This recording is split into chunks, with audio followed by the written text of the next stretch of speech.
Hey guys, it's Benjamin and welcome here at The Guide Plus. And this lesson is the first lesson of a mini course which is about advanced defending. So in this first lesson, we're going to answer the question, what is advanced defending? What are the upsides? What are the downsides? And also, who should use advanced defending? And in the upcoming lessons of this course, we're going to help you to start learning advanced defending. So in what kind of situations you want to start using advanced defending. And then later on in another lesson, the details that you might not see at the first sight when you think or see advanced defending in action. So let's start with a question. What is advanced defending? So in FC24, we have a new setting. When you go to the settings, to the game settings, then into the controller settings, and you go down to the defending segment, there is a new option, which is under the defending option here. And the default one is advanced defending, and this is the new one. And then you also have tactical defending. This is the way how it was in previous FIFAs in the last couple of years. And then there's also legacy defending, which is not available if you play online. So you basically have the decision that you play tactical defending, which is how it was previously. And then you have the new setting, which is advanced defending. And now the question is, what is the difference? And this is now with tactical defending. And here it's the case that when you press the circle button, your player is either, and you can see here, I pressed the circle button on PlayStation or the B button on Xbox. Your player is either going to tackle for the ball like this, but then in other situations, you have the case that your player just contextually, and you can see it, and I think I already pressed it here, so I have to go back a little bit. Here, I also just press the circle or the B button, and here you can see that contextually, with tactical defending, my player is just going to use his body and he's not going to tackle for the ball, but just use his body to push the opponent away to win the ball like this. So with tactical defending, this is all on the circle or B button combined. But now with advanced defending, you have a separation. You still have the same functionality when it comes to tackling on the circle or B button. So here you can see I press. Now this is with advanced defending. I press the circle and you still have the tackle animations as you're used to. But then to get those shoulder challenges, for example, to use your body, now you do those kind of stuff with the X button. So now you have a separation and it's not contextually, but you have to make the decision between going for the ball with a tackle or rather use your body and shove the opponent away. And here you can see with advanced defending, I press the X button or the A button on Xbox and my player is then going to win the ball by especially moving or shoving the opponent away. This is the difference. So there's now a separation of these two functionalities with advanced defending. Now the question is, what are the upsides and the downsides of those two things when you use advanced defending in contrast to tactical defending? So one thing which is pretty clear is that with advanced defending, the new setting, your shoulder challenges will be better. Here in this situation, you can see me, I'm trailing. So here I press the X button, I'm on advanced defending, and this is the result. My player starts pulling on the opponent, which you could also do with a circle button with tactical defending, but it was not as strong and not as noticeable because now you can see my player just gets in front of the opponent's winger and wins the ball. And this is just stronger because you get, I would say, better animations for it. Your player is more decisive in the way how he's using his body when you're playing on advanced defending and you use the X or A button. Here we have another situation. The opponent is through on the wing. I'm trading a little bit, but then here now, when I get close to the opponent, I press the X button or the A button. And with advanced defending, now I have better seal outs, better shoulder challenges to win those running duels. And here, as you can see, easy peasy, I win the ball and I have it all under control. Like this. And now we have a situation here. This is tactical defending. And also now we're in a running duel. And as you can see, because I'm on tactical defending, I press now the circle button. And now contextually, the game knows, oh, well, here this is a running duel. In that case, the player is going to go for a physical challenge to the opponent. But the result is pretty weak. And this is a disadvantage of tactical defending in contrast to advanced defending. Your shoulder challenges won't be as good with tactical defending. They will be better with advanced defending. Then also another potential upside is, from my point of view, you can use this shoulder challenge or this physical approach more lenient, more generously inside the box, for example. Here the opponent is getting into the box, and usually this is a very like an area which you have to treat with caution, because if you just tackle for the ball, you're giving a penalty away quite easily.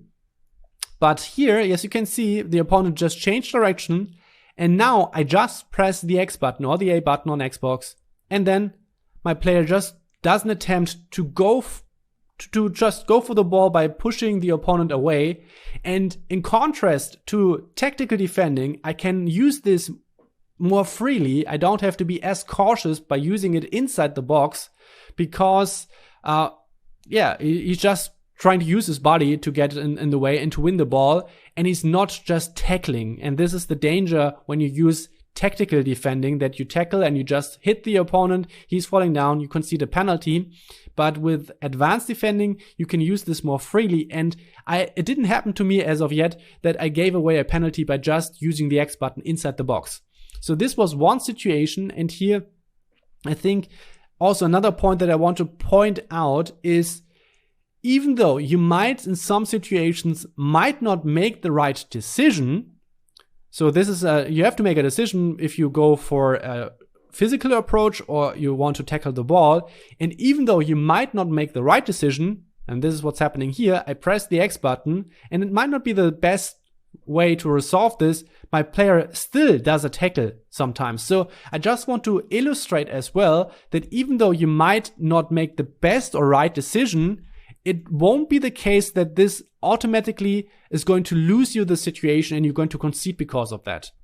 So this was also something that I wanted to point out.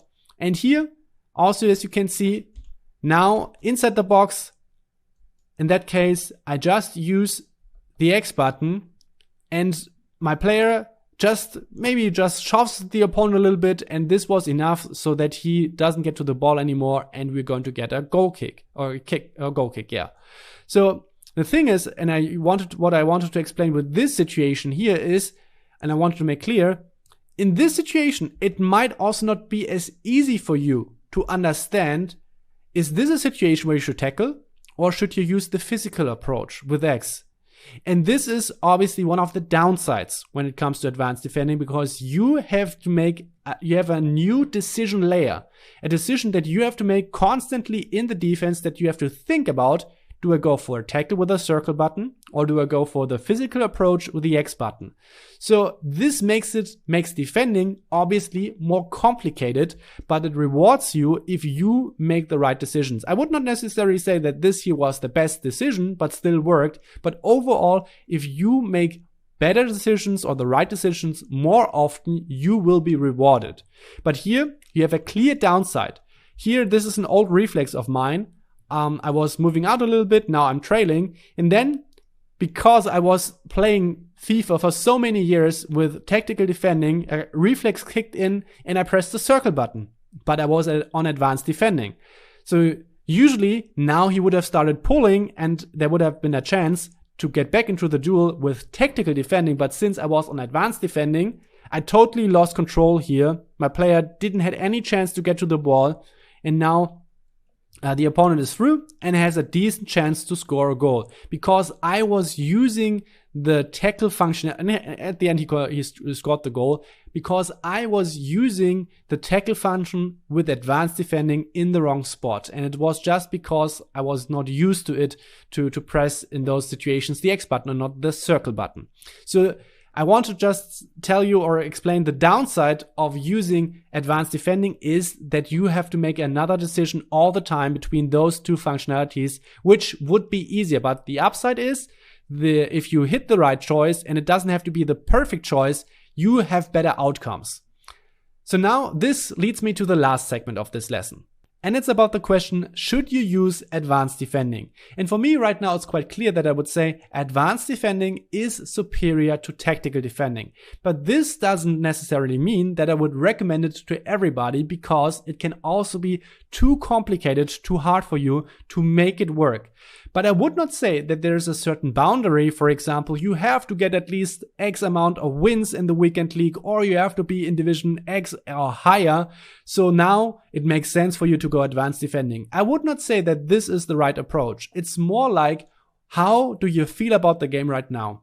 When it comes to the defending, do you still struggle with positioning a lot, or also to follow the opponent and in which direction he plays? Where are his options? This is stuff that we talk a lot in our lessons. And if you feel like, wow, there are so many things that you have to focus on, then it doesn't make sense to add another decision layer for you to make it even more complicated.